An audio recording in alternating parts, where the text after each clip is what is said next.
So the boot between the carburetor and the head was leaking air, and the quad was idling high, and the way I discovered it was leaking was I sprayed carb cleaner around it, and when it sealed the hole, the idle came down.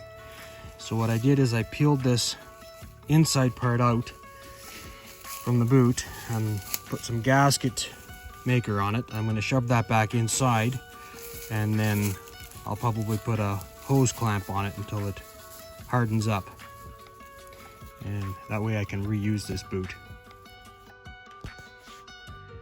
When you look inside, you can see that there's two metal pieces that push into the boot, and there's a piece of boot in the middle.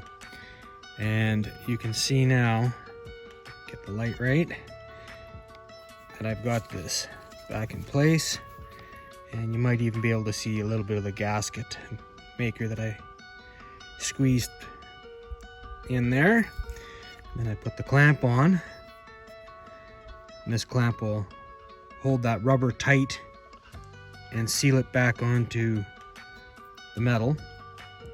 And I'll probably just leave the gasket on there, or the clamp on there. I'll probably just tape this out of the way, and as long as it's out of the way when I put the bolts in, that should solve it.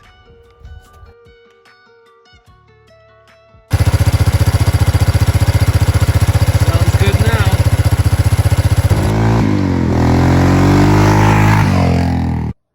Nothing like an easy fix that works the way it should.